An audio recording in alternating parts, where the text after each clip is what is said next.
آج سیدنا آدم علیہ الصلوۃ والتسلیم کے بارے میں قرآن کریم میں کیا کہا گیا آدم علیہ السلام کے بارے میں؟ یہی کہ اللہ نے انہیں پیدا فرمایا اور فرشتوں کو ان کے سامنے جھکنے کا حکم دیا، اور اللہ تعالیٰ نے ان کے لیے ایک درخت منع کر دیا تھا، پھر انہوں نے اسے کھا لیا، پھر حوا اور یہ ساری چیزیں۔ آسان طریقہ یہ ہے کہ بھیا آپ ایک ڈکشنری لیں اور اس میں آدم کا لفظ نکالیں۔ عربی قرآنی آیات کی ڈکشنری اب عام طور پہ مل جاتی ہے، اور قرآن کریم میں جہاں جہاں لفظ آدم آیا ہے اس جگہ کو آپ خود تلاش کر لیں۔ مثلا مل جائے گا کہ سورہ بقرہ پارہ نمبر 1 یا 2 یا 10 یا 12 سورت فلاں اور آیت نمبر فلاں، تو آپ اس میں خود پڑھ لیجئے، تو ساری تفصیلات وہ جو قرآن کریم میں ہیں آپ کو مل جائیں گے۔ حضرت آدم علیہ السلام کو پیغمبر کا درجہ دیا گیا، یقیناً وہ پیغمبر تھے۔ اللہ تعالیٰ نے فرمایا فَإِمَّا يَأْتِيَنَّكُم مِّنِّي هُدًى، میرے پاس سے تم لوگوں کے پاس ہدایت آئے گی۔ تو جس شخص پہ وحی نازل کی گئی، ہدایت دی گئی، وہ یقیناً پیغمبر علیہ السلام کے درجے میں بھی تھے۔ اور حدیث میں بھی بہت چیزیں آئیں، بہت چیزیں سیدنا آدم علیہ السلام کے بارے میں آئی ہیں کہ وہ اللہ کے بڑے جلیل القدر انبیاء علیہ السلام میں سے 5 بڑے پیغمبر، جن کے لیے اللہ تعالیٰ نے نہایت عزت اور تکریم کے الفاظ استعمال کیے ہیں، ان میں ایک یہ بھی۔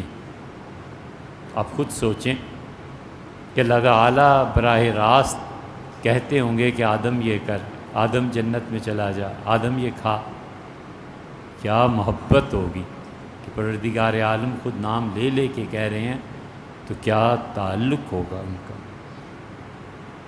کتنا عرصہ جنت اور کتنا عرصہ زمین پہ رہے کچھ پتہ نہیں، سب تخمینے ہیں، سب ایسی چیزیں ہیں کہ اس کی کوئی اصل نہیں ہے۔ مثلا ایک آدمی نے لکھ دیا کہ عبداللہ ابن عباس رضی اللہ عنہما نے کہا کہ 1000 سال جنت میں رہے اور 10,000 سال جدہ میں رہے، پاکستان سعودیہ میں۔ اب اس کے پیچھے کیا ہے؟ کہاں سے یہ روایت آ؟ جو مرضی جھوٹ گھڑ کے لکھ دو۔ کیا یہ صحیح ہے کہ حضرت آدم علیہ السلام جتنا عرصہ زمین پہ رہے پانی نہیں پیا؟ سبحان اللہ، وہ کیوں بھئی؟ پانی کیوں نہیں پیا؟ تب خود عقل میں آتی ہے یہ بات، آپ کی عقل میں آتی ہے کہ حیات انسانی پانی کے بغیر ممکن ہے؟ یا تو یہ پھر معجزہ ہوگا، اور وہ بھی کسی مستند کتاب میں ہو تو جانے، جو مرضی جھوٹ گھڑ لو۔ میں مثلا یہ کہہ دوں کہ سیدنا آدم علیہ السلام نے ساری زندگی خربوزہ نہیں کھایا۔ گرمیوں میں آتے تھے خربوزے، ریڑیاں لگتی تھیں، لوگ چلاتے تھے، G6 میں تشریف لائے تھے تو ریڑی سے کترا کے گزر گئے۔ تب سارا گپ نہیں ہے تو اور کیا؟ والعیاذ باللہ، بہت سے لوگ، اور خاص طور پہ جب علم میں گہرائی نہیں ہوتی تو ایسے جھوٹ بکتے ہیں، ایسے جھوٹ تحریر کرتے ہیں۔ اسی لیے تو ہم یہ جو پیشہ ور واعظین اور حکومت کے جو پجاری ہوتے ہیں، ہم ان پہ اسی لیے زیادہ تنقید کرتے ہیں، مت جھوٹ بولو شریعت کے بارے میں۔ یہی بات کہ حضرت آدم علیہ السلام رہے تھے، پانی نہیں پیا تھا، ایک ملحد بچے کے ہاتھ چڑھ جاتی ہے، وہ آپ کی کسی کالج اور یونیورسٹی میں پڑھتا ہے اور وہ کہتا ہے میں نہیں مانتا اللہ کو۔